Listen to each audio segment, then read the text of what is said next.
제자들이 찾아왔습니다. 찾아와서 기도를 좀 가르쳐 주십시오 라고 이야기를 했죠. 그때 예수님께서 제자들에게 기도를 가르쳐 주셨습니다. 그 기도를 우리가 주기도문이라고 이야기를 합니다. 주기도문은 어떻게 시작이 되냐면은 하늘에 계신 우리 아버지여 라고 시작이 됩니다.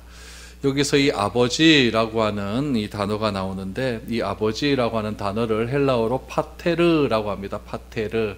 이게 이제 어근이 되어서 영어의 father이라는 말이 나오게 되었죠.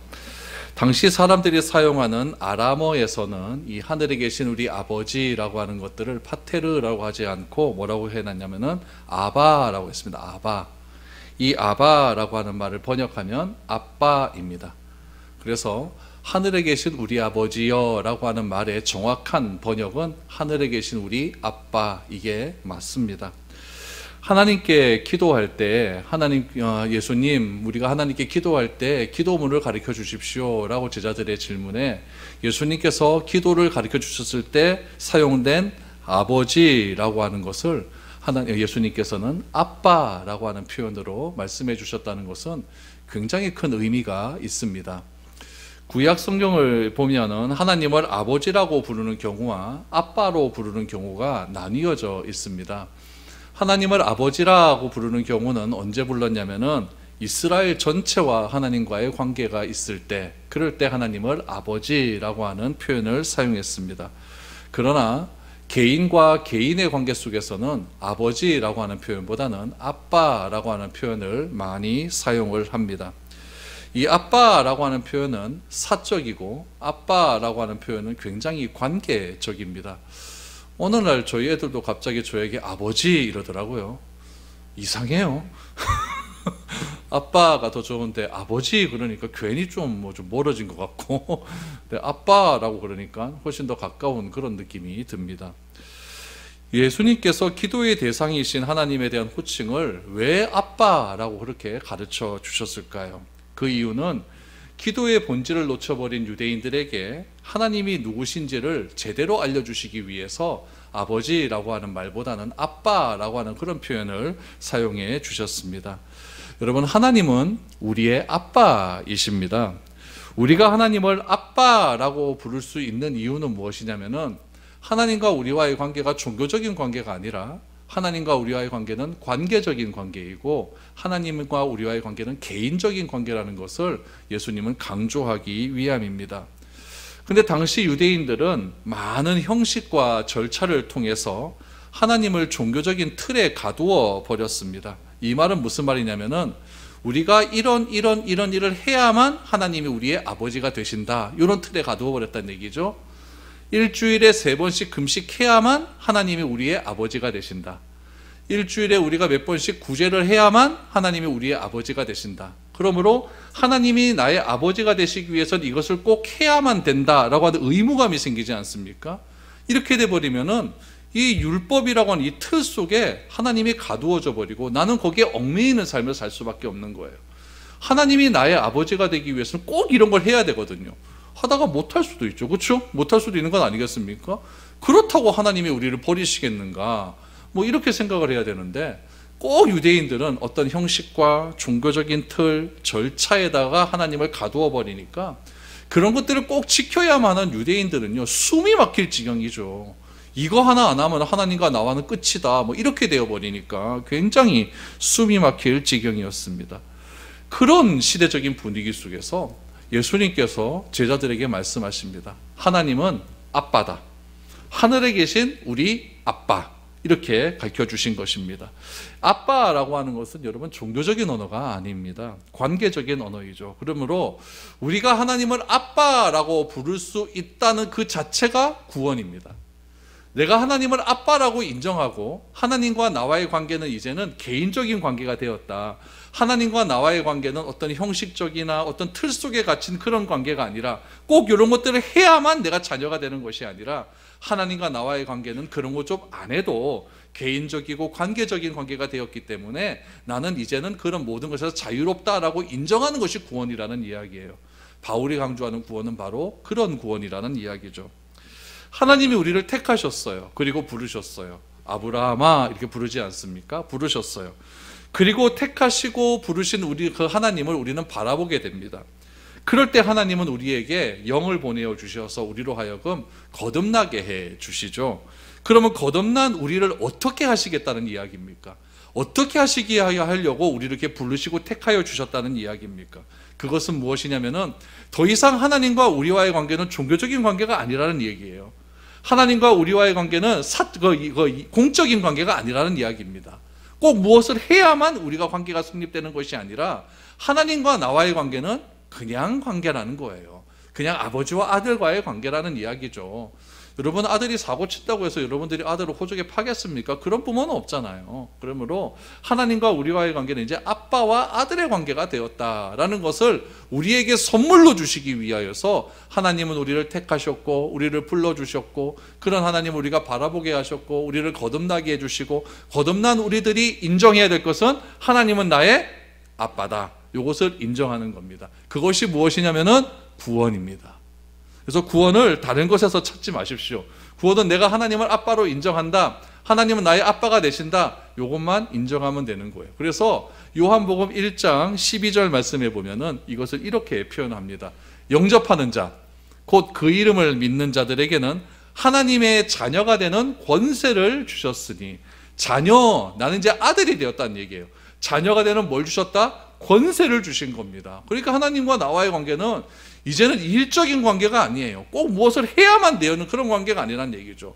권세, 하나님을, 권세, 예수님의 이름을 믿는 자마다 하나님의 자녀가 되는 권세를 주셨는데 왜 그렇게 일에 얽매이고 왜 그렇게 무엇을 해야 한다는 의무감에 얽매여서 그렇게 신앙생활을 해야 되느냐. 여러분, 이것을 우리가 잘 기억을 해야 된다는 겁니다. 그래서 예수님을 통해서 나는 하나님의 자녀가 되었고 내가 하나님의 자녀가 되었음을 믿는 것, 그것이 바로 구원이다. 바울은 그것을 지금 강조하고 있는 것입니다. 그래서 바울은 이 점을 강조하기 위해서 바울은 예를 들어 설명을 하죠. 그 예가 뭐냐면은 그 당시에 로마의 법이 있어요. 로마의 법 중에 어떤 법이 있냐면 양자법이라는 게 있습니다. 양자법. 양자법이라는 건 뭐냐면은 주인이 있고 종이 있는데 그 종 중에 특별히 괜찮은 사람을 내 호적에 넣는 것을 양자법이라 그래요. 그 양자법을 인용해서 하나님과 우리와의 관계를 설명하려고 합니다. 이것이 바로 이 바울 신학의 가장 큰 핵심이고 중요한 요지입니다. 오늘 갈라디아서 4장은 오늘 양자법에 근거한 하나님은 나의 아빠됨을 오늘 설명을 하고 있는 것입니다. 그럼 여러분, 바울에게는 왜 이렇게 양자되었다라고 하는 것이 중요할까요?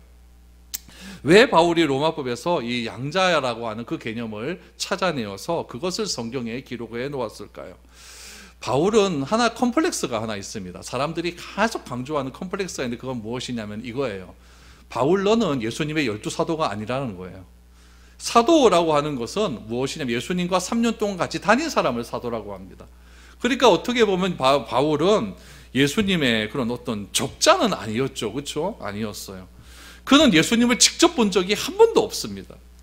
바울은 예수님의 12제자가 아니었을 뿐만 아니라 오히려 예수님의 제자들을 핍박을 했고 예수님을 믿는 사람을 죽이려고 찾아다녔던 그런 사람이었습니다. 그는 누구보다도 예수가 그리스도다, 예수가 메시아다, 예수가 우리를 구원자다라고 하는 이 사실을 견딜 수가 없는 거예요.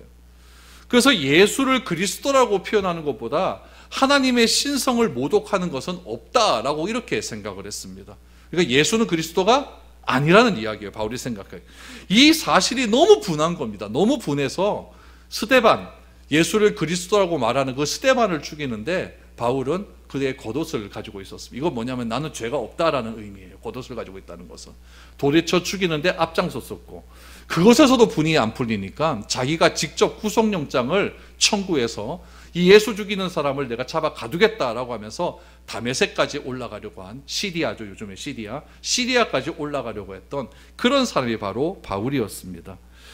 그러다가 다메섹 광야에서 예수님을 만나게 되었습니다. 그 후에 예수님에 대해서 그는 율법에 도대체 예수 그리스도가 어떤 사람이었는가, 어떤 분으로 묘사되었는가를 철저하게 연구하기 위해서 아라비아 광야에서 3년 동안 율법을 파헤치기 시작을 합니다.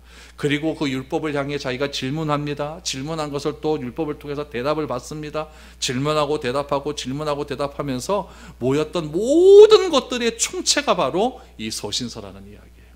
고린도후서, 고린도 뭐 전서, 뭐 갈라디아서, 빌립보서, 에베소서가 그렇게 해서 얻은 해답이 바로 이 서신서라는 이야기죠. 그로 말미암아 바울은 신약 성경의 3분의 1이 넘는 서신서를 남길 수가 있죠. 그 중에서 갈라디아서와 로마서는 율법과 구원에 관한 관계를 너무나 잘 설명하는 책입니다. 다시 말하면은 율법으로서는 하나님과 우리와의 관계가 공적인 관계이지만 이제 예수님의 복음으로서는 하나님과 우리와의 관계는 아빠와 아버지의 관계다라는 것을 바울은 설명하기를 시작을 합니다. 이제 그럼 오늘 갈라디아서로 한번 들어가 볼까요? 갈라디아 교회들이 유대주의자들이 들어왔어요. 유대주의자들이 강조하는 것은 무엇이냐면은 할례를 주장하는 거죠. 할례라고 하는 틀, 할례를 받아야만 내가 하나님의 자녀가 된다. 할례를 받아야만 하나님이 우리의 아버지가 된다. 이런 틀 속에 가두어 놓았던 거죠. 이것이 바로 유대주의자들입니다. 그런데 이 유대주의자들의 이런 주장을 갈라디아 사람들이, 갈라디아 교회 사람들이 자꾸 따라가기 시작을 하는 거죠. 그러니까 바울이 분통이 터지는 것 아닙니까? 유대주의자들은 예수님을 주로 고백하면서도 믿음만으로 받는 그런 구원은 뭔가 부족하다고 생각하는 거예요. 그러니까 뭔가 더 해야 된다는 거죠. 그것이 무엇이냐면 할례를 받아야 된다는 거예요. 그래서 구원받기 위해서는 할례도 받아야 되고, 구원받기 위해서는 안식일도 좀 철저하게 지켜야 되고, 구원받기 위해서는 모세의 율법도 하나도 빠짐없이 다 지켜야 된다라고 생각을 하는 겁니다.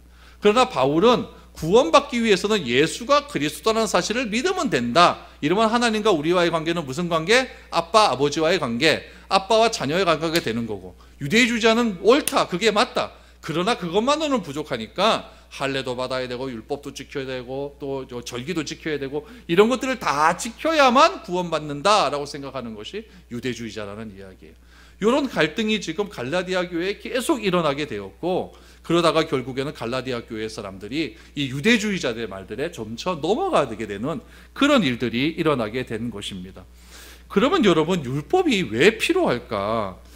여러분, 우리 아이들에게는요, 어떤 기준이 분명히 있어야 됩니다. 자녀들 키우고 그럴 때는 기준이 분명히 있어야 되죠. 왜냐하면 아직도 아이들은 뭔가 서툴기 때문에 그렇습니다. 여러분, 아이들에게 큰 돈 안 주잖아요. 막 1,000만 원씩, 2,000만 원씩 이런 거 막 줍니까? 안 줍니다. 왜 안 줄까요? 아직 돈의 가치를 모르기 때문에, 돈을 어떻게 사용하는 방법을 모르기 때문에 그렇게 큰 돈을 안 주는 겁니다. 애초에 하나님도 마찬가지죠. 애초에 우리가 처음 예수님을 믿을 때는 예수님을 어떻게 믿는지 모르는 거예요. 그것이 무엇이었냐면은 출애굽한 이스라엘 백성이죠. 출애굽한 이스라엘 백성들은 하나님을 어떻게 믿는지 잘 몰라요. 그러니까 하나님께서 그럼 이렇게 믿는 것이 하나님을 잘 믿는 거야 라고 하는 기준을 주시는 거죠. 그 기준이 뭐였냐면은 십계명이었다는 이야기예요. 그러면은 어느 정도 이스라엘 백성들이 이제 장성하여서 하나님의 뜻을 알고 하나님의 사랑을 알고 하나님의 어떤 마음을 알게 된다면은 그 율법의 틀에서 사로잡혀서 그것만을 위해서 살아가는 것이 아니라, 율법을 하나님이 왜 주셨을까? 그 하나님이 주신 의미를 알고 그 의미에 따라 살아가면 되는 것 아니겠습니까? 우리 아이들도 그렇잖아요. 막 6살, 7살 때, 초등학교 다닐 때까지는 어떤 기준에 딱 커서 이렇게 되지만은, 철이 들고 그럴 때 막 철이 들었는데도 아직까지 넌 10시까지 들어와야 돼. 아직까지도 네 용돈은 10만 원이야. 이렇게 기준 딱 잡아서 거기에 틀에 맞아야만 내가 우리 아버지의, 우리 어머니의 자녀다라고 생각하는 것은 너무 이거 이상한 것 아니겠습니까? 그러니까 이스라엘 백성들은 그걸 알아야 된다는 이야기예요. 이제 어느 정도 출애굽 시작해갖고 예수님이 오시기까지 얼마나 많은 시간이 흘렀습니까? 수천 년의 시간이 흘렀잖아요. 이 정도 흘렀으면은 왜 하나님께서 이스라엘 백성들에게 율법을 주셨을까?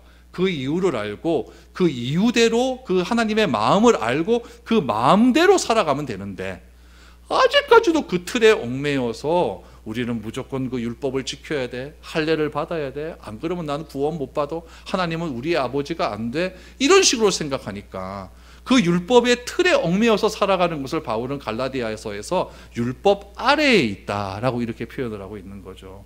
그렇게 살아가는 것은 진정한 하나님과 자녀와의 관계, 아버지와 자녀와의 관계가 아니다라는 것을 이야기하고 있는 것이죠. 그래서 우리가 지난주에 보았던 갈라디아서 3장 27절 말씀에 보면 이랬죠.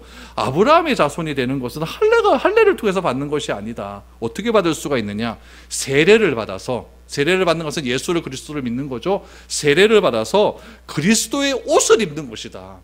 예전에 가졌던 죄의 옷을 벗어버리고 그리스도의 옷을 입는 것이기 때문에 나는 이제 그리스도의 옷을 입었으니까 종처럼 율법의 아래에서 조바심을 낼 필요가 없다라고 이렇게 선언을 딱 한 것입니다. 그래서 율법이라는 것은 우리 예수님을 믿는 모든 사람에게 주어졌잖아요. 모든 사람에게 주어졌는데 이 영적인 신분에 따라서 율법을 이해하는 것이 다 다르다는 이야기예요. 여러분, 회사에서나 이렇게 직장 생활을 하던 반면에 보면은 밑에 있는 사람은 항상 누구를 의식하는지 아십니까? 직장 상사를 의식을 해요. 상사를 의식해서 상사가 지시한 내용을 내가 했는가 안 했는가, 여기에 관심이 굉장히 집중되어 있습니다. 내가 해야만 상사에게 내가 인정을 받는다, 이렇게 생각을 하는 거죠. 그러나 진짜 일 잘하는 사람은 뭐냐면은 그것과 상관없이 자기에게 맡겨진 일에 최선을 다하는 겁니다. 그 안에 모든 것이 다 담겨져 있으니까요. 이스라엘 민족들은, 유대주의자들은 거기에 집중하는 거예요. 내가 이것을 지켰는가 안 지켰는가, 이것을 지켜야만 내가 하나님께 인정받지, 그렇게 생각을 하는 겁니다. 그러나 거기서 바울 같은 사람은 어떻게 하느냐, 그 지켰는가 안 지켰는가가 중요한 것이 아니라 하나님이 우리를 위해서 주신 그 사랑이 중요한 것이고, 하나님이 우리를 위한 그 은혜가 중요한 것이고, 그 은혜를 주시기 위해서 자기 아들을 이 땅에 보내어 주셔서 우리가 지키지 못한 거에 다 지키게 해주셨으니까 그 사실만 믿으면 된다라고 이렇게 강조하고 있는 것이죠. 이것이 율법주의자와 이 바울이 말하는 것의 갈등이 거기서부터 시작이 된다는 것입니다. 이해가 되시죠? 그 이야기가 오늘 본문 1절에서 5절까지 나옵니다. 한번 보시죠. 내가 또 말하노니 유업을 이을 자, 유업을 이을 자 누굽니까? 아들이죠. 이거 내가 이제 상속받는다는 얘기냐면, 유업을 이을 자가 모든 것의 주인이나, 맞죠? 어렸을 동안에는 종과 다름이 없어요. 어렸을 동안은 아직 잘 모른다는 얘기입니다. 잘 다름이 없어서 그 아버지가 정한 때까지 후견인과 청지기 아래에 있나니, 여기서 후견인과 청지기는 누구냐면 우리 지난주에 말씀드렸던 몽학 선생입니다. 초등학교 초등교사라는 얘기예요. 그러니까 어린 아이가 자라날 때까지, 그것을 잘 이해할 때까지 가정교사 하나 붙여준다 그러지 않았습니까? 그렇게 되는 거예요. 그 아버지가 정한 때까지 후견인과 청지기 아래에 있는 건 맞겠죠? 안에 있나니, 이와 같이 우리도 어렸을 때에, 요건 뭐냐면은 예전 신앙이 낮았을 때에 이 세상의 초등학문 아래에 있어서 종로를 하였더니, 이건 뭐냐면은 이제 우리가 아직 뭐 잘 모르고 율법을 지켜야만 내가 구원을 받고 또 세상의 것들이 최고라는 그런 것들만 우리가 알고 있으니까 그거 아래에 지배를 받고 있었다는 이야기예요. 그렇게 살았을 때가 언제까지일까요? 구약시대예요. 구약시대인데 이제 4절에 때가 참에 이제 신약이 온 거죠. 때가 참에 하나님이 그 아들을 보내사 여자에게서 나게 하시고 율법 아래에 나게 하신 것은 이라고 했어요. 이건 뭐냐면 이제 예수님께서 여자, 때가 참에 이제 구약에서 약속한 그 때가 찬 거죠. 때가 이름에 여자에게서, 마리아에게서 나게 하지 않았습니까? 인간으로 태어났다는 얘기죠. 태어나서 율법 아래에 나게 하신 것은, 율법 아래에 있는 사람 다 인간이 율법 아래에 있잖아요. 그러니까 예수님도 여자 아래에 나왔으니까 율법 아래에 있는 존재 아니겠습니까? 그 이유가 뭐냐? 율법 아래에 있는 자를 속량하시고 우리로 아들의 명분을 얻게 하려 하심이라. 율법 아래에 있는 자들을 구원하셔서 이제 율법 때문에, 내가 율법 아래에서 율법 때문에 율법을 지켜야만 하나님의 아들이 되는 것이 아니라 내가 이제 하나님의 자녀가 되었으니까 그 율법 위에서 살게 하기 위해서 예수님이 이 땅에 오셨다, 이 얘기예요 지금요. 그러니까 별로 어려운 얘기는 아닙니다. 어려운 얘기는 아닌데 왜 이게 헷갈리냐면 그때 당시의 법을 가지고, 그때 당시의 문화를 가지고 이야기하기 때문에 그래요. 오늘날의 말로 하면 무엇일까요? 어렸을 때는 초등학교 다니다가 이제 점차 철이 들어서 대학 갈 때 좀 되니까 이제 너 스스로 이제 네가 판단하고 결단해라. 네가 판단하고 결단하는 것에, 선택하는 것에 책임을 져라, 요 얘기입니다. 결국 이제 네가 자유롭게 살아라, 요 얘기라는 이야기죠. 더 이상 부모 그늘 아래서 그렇게 있을 필요는 없다, 요 얘기 아니겠습니까? 그래서 바울은 이렇게 우리에게 자유를 주기 위해서 누구를 보내주셨다? 예수님을 이 땅에 보내주셔서 여자에게 나게 하시고 율법 아래에 태어나게 하셨다라고 말을 합니다. 그리고 예수님이 왜 오셨는지, 왜 십자가를 지셨는지, 왜 부활하셨는지를 진지하게 바울은 고민을 했죠. 그래서 자신이 예수님을 만난 후에 나는 이제 어떻게 되었는지를 얘기를 하는 겁니다. 바울이 예수님을 만나기 전에는 율법 아래에 있었던 거예요. 그러니까 율법 안 지키고 예수를 그리스도라고 말하는 사람 다 죽이고 다닌 거죠. 그런데 예수님을 만나고 보니까 율법 아래에 있는 것은 아무런 의미가 없는 겁니다. 예수님을 믿고 예수를 그리스도라고 믿으면은 이 율법에서 모든 것이 다 해방이 되었는데, 하나님과 나와 아들과 아버지와의 관계가 되었는데 왜 자꾸 일적으로 자꾸 이렇게 구원을 설명하려고 하느냐? 바울은 이렇게 설명을 하고 있는 것이죠. 그러면 여기 이런 상황 속에서 우리가 한번 생각을 한번 해보죠. 그럼 구원을 왜 아무리 설명해도 사람들이 이 예수를 믿으려고 하지 않을까요? 전도에도 열매 잘 안 맺혀지지 않는 그런 시대를 살아가지 않습니까? 그들이 볼 때 여러분 딱 하나예요. 구원을 받았다라고 하는 것은 하나님과 나와의 어떤 인격적인 관계가 된 거예요. 그래서 하나님을 우리가 뭘로 부른다고요? 아빠라고 부르는 거예요. 그러면은 내가 하는 행동에 따라서 아버지의 어떤 위치가 결정이 되는 거예요. 무슨 말이냐면은 내가 좀 신실하게 살아가고 내가 좀 정직하게 살아가고 내가 좀 잘하면은 이게 아버지의 이름이 올라간다는 이야기죠. 제가 대학 다닐 때 데모를 좀 했거든요. 데모를 좀 했는데 그 데모한 내용이 어디로 가려냐면 우리 지소로 내려왔어요. 내 이름이요. 지소로 내려왔어요. 지소에 누가 있으면 우리 아버지 교회 그 청년이 하나가 그 지소에 근무를 하고 있었거든요. 그 서류 정리하다가 내 이름을 있는 걸 딱 보고 우리 아버지가 잃어버린 거예요. 그래서 아버지가 전화가 왔는데 빨리 당장 안 오나 하면서 그래서 아버지한테 불려가서 그랬더니 우리 아버지가 하는 얘기가 첫 마디가 이거였습니다. 내가 네 공부하라고 해놨더니 아버지 얼굴에 똥칠을 해? 이거였어요. 제가 그런 짓을 하니까 아버지 얼굴이 똥칠이 되는 거예요.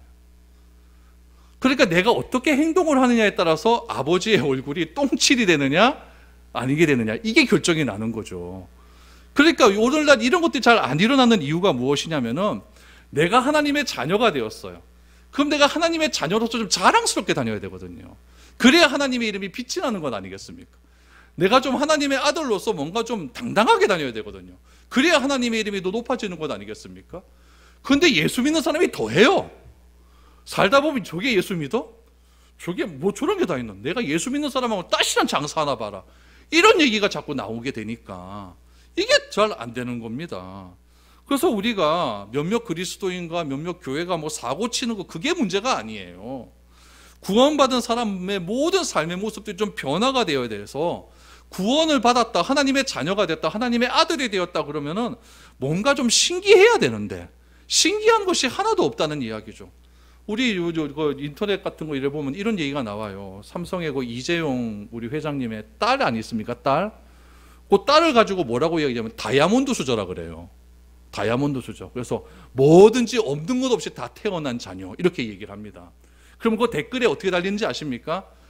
나도 이재용 딸로 태어났으면, 나도 이재용 아들로 태어났으면 이 모양 이 꼴이 아닌데 뭐 보고 그럴까요?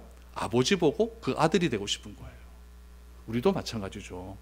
우리의 모습을 보고 그 아버지의 아들이 되고 싶어 해야 되는데 우리의 모습을 보고 그 아버지의 아들이 되는 건 죽어도 안 하겠다는 거죠. 그러니까 안 되는 거죠. 우리의 모습을 보고 내가 하나님의 자녀가 되었다라고 하는 그 확신을 가지고 살면은 하나님의 아들은 저렇게 사는구나. 하나님의 아들은 달라도 뭐가 좀 다르네. 그럼 나도 하나님의 아들이 되어볼까?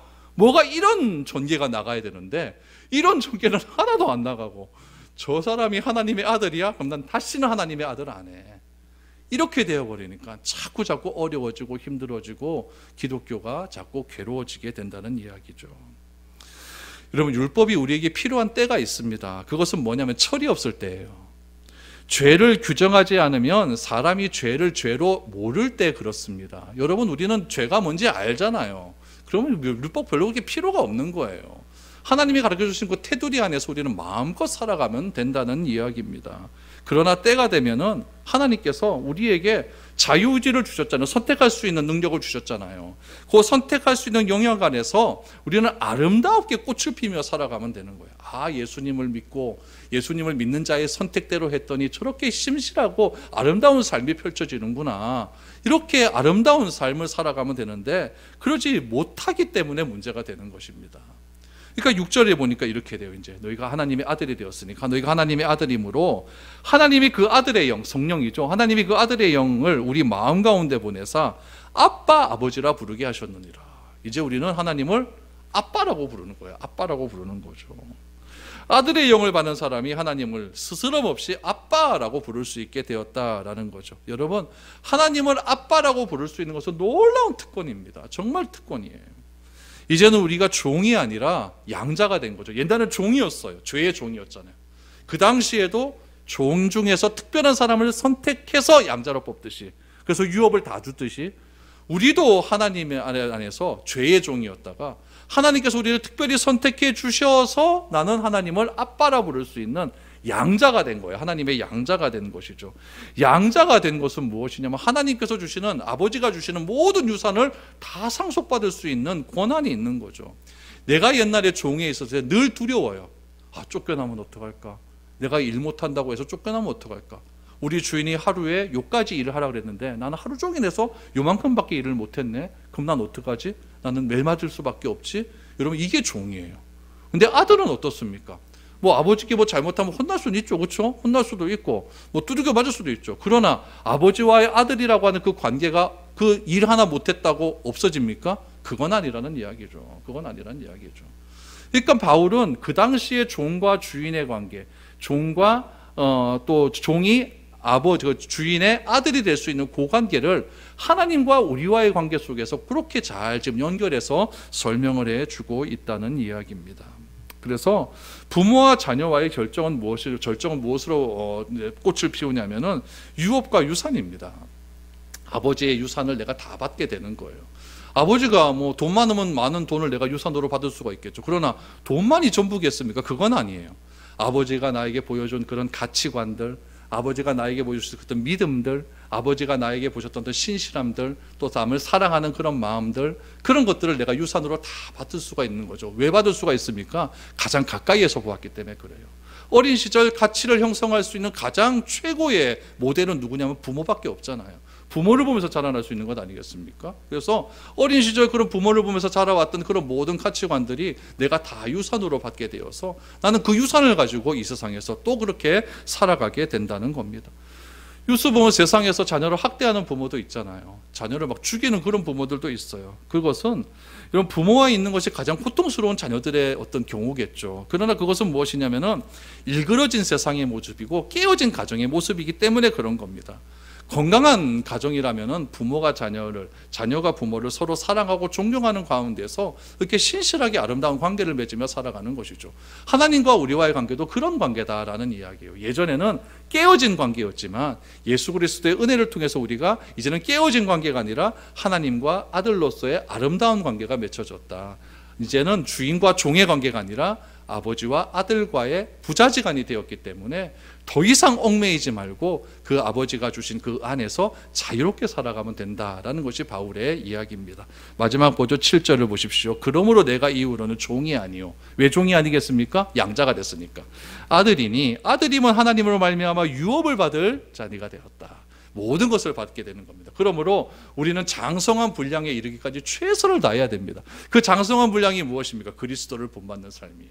우리가 아버지를 본받아 살아가듯이, 어머니를 본받아 살아가듯이 우리들도 이제 그리스도를 본받아 하나하나씩 성숙한 삶을 살아가게 되는 겁니다. 그럼 보이지 않는 하나님 어떻게 본받습니까? 성경에 되어 있습니다. 성경을 보면서 하나님이 우리를 어떻게 사랑하셨는지를 잘 기억하고 그 기억된 그 모습을 가지고 우리도 세상에 나가서 사람들을 사랑할 수 있는 그런 믿음의 삶을 살아가면 됩니다. 로마서 8장 한번 볼까요? 로마서 8장 14절 15절입니다. 무릇 하나님의 영으로 인도함을 받는 사람은 곧 하나님의 아들이라. 너희는 다시 무서워하는 종의 영을 받지 아니하고 양자의 영을 받았으므로 우리가 아빠 아버지라고 부르짖느니라. 우리는 이제 하나님의 아들이 되었다라고 바울은 분명하게 선언을 하고 있습니다. 그러니까 아버지가 다 내 것이 되는 거고 또 내 것은 또 아버지의 것이 된다는 이야기죠. 우리 몇 주 뒤에 보겠지만 갈라디아서 5장 13절 말씀에 보면 이제 아들의 영을 받는 사람은 이렇게 살아야 되는 것을 강조합니다. 5장 13절 보십시오. 형제들아 너희가 자유를 위하여 부르심을 입었으나, 이건 아들이 되었다는 얘기죠. 그러나 그 자유로 육체의 기회를 삼지 말고 오직 사랑으로 서로 종노릇하라라고 말합니다. 여러분 5장 13절이 중요한 이유가 무엇이냐면은 바울은 자유가 주어졌을 때 육체의 기회를 위해서 쓰지 말라고 해요. 이제 우리는 율법의 틀에서 벗어나서 자유로운 삶이 되었지 않습니까? 그것을 가지고 나만의 유익을 위해서 사용하지 말라는 이야기죠. 오히려 스스로 절제할 것을 권면을 하고 있습니다. 그리고 여러분 13절 끝에 보니까 서로 오직 사랑으로 서로 종노릇하라라고 얘기했어요. 여러분 종에서 해방되어 놓고 또 종노릇하라 그래요? 이건 또 무슨 말입니까? 여러분 종의 영을 받아서 종노릇하는 사람이 있고 아들의 영을 받아서 종노릇하는 사람이 있습니다. 여러분 종의 영을 받아서 종노릇하는 사람은 뭐냐면 평생 종입니다. 그러나 아들의 영을 받아서 종노릇하는 사람은 뭐냐면 사랑을 실천하는 사람이에요. 그러니까 종로로 탄다라는 얘기는 억압받고 그 틀에서 막 헤매있다는 그런 이야기가 아니라, 여기서 말하는 종로릇이라고 하는 것은 아들의 영을 받았으니까 하나님을 아버지라고 부르고 하나님을 아빠라고 부르면서 이제 하나님 안에서 자유롭게 살아가라라고 하는 그런 이야기입니다. 그래서 이제 우리는 더욱 하나님 안에서 하나님과 나와의 관계 속에서 이제는 공적인 관계가 아니라, 일적인 관계가 아니라 관계적인 관계, 개인적인 관계가 되었음을 바울은 지금 분명하게 선언을 하고 있는 것이죠. 교회 안에 여러분 두 부류의 사람이 있습니다. 바울의 말대로 종의 영을 받은 사람과 아들의 영을 받은 사람입니다. 저는 여러분 모두가 아들의 영으로 충만해져 있을 기를 축복을 합니다. 그래서 아들의 영을 받은 우리는 하나님을 향하여 뭘로 부를 수 있다? 아빠라고 부를 수 있게 됨을 감사하시기를 바랍니다. 얼마 전 유튜브에 보니까 카톨릭에서 신부님이 뭐 이상한 짓을 해요. 뭐 이단 신부인 것 같아요. 우리 주여 아빠 삼창도 있으니까 거기도 카톨릭에서도 아빠 아버지라 부르거든요. 그러니까 우리 아빠 3번 부릅시다. 그러니까 신부님이 시작, 그러니까 성도들이 아빠 아빠 아빠 이래요. 아빠만 있습니까? 엄마도 있습니다. 엄마도 부릅시다. 그러니까 엄마 이렇게 3번 부르. 하나님 엄마는 그 당시의 시대적 배경으로 봐서는 여자를, 죄송합니다, 조금 취급을 안 하는 분위기니까 하나님을 아빠 대표성으로 두고서 이렇게 아빠라고 하는 것을 얘기를 하는 것이죠. 그러니까 여러분 뭐 하나님이 아빠가 있으니까 엄마도 있고, 하나님이 아빠니까 남자니까 하나님이 여자다, 이렇게 생각하는 것은 여러분 좀 피하시기를 바랍니다. 하나님 엄마가 있는 것이 아니라 하나님은 그냥 우리와 관계를 맺고 싶어 하시는 분이다. 그러므로 여러분 꼭 기억하십시오. 교회는 왜 오느냐? 관계 맺으러 오는 겁니다. 첫 번째, 하나님과 나와의 관계를 친밀하게 하기 위해서. 두 번째, 성도와 성도의 관계를 아름답게 하기 위해서. 제일 불행한 사람은 누구냐? 교회에 와서 일하려고 하는 사람입니다. 그럼 다 일하지 말고 놀까요? 일 때문에 교회에 오는 사람은 제일 힘듭니다. 그래서 여러분 가만히 생각해 보세요. 주일 저녁 7시 예배 드릴 때 여러분 집에 가면 항상 피곤했어요. 왜 그럴까요? 일하러 가기 때문에 그래요. 교회는 관계 맺으러 오는 곳입니다. 사랑하는 사람과 하루 종일 있어 보십시오. 뭐가 힘듭니까? 그래서 여러분들 항상 교회에 와서 관계 맺고 사랑하며 위하여 줄 수 있는, 사랑으로 종로를 할 수 있는 그런 우리 모두가 될 수 있기를 축복드립니다.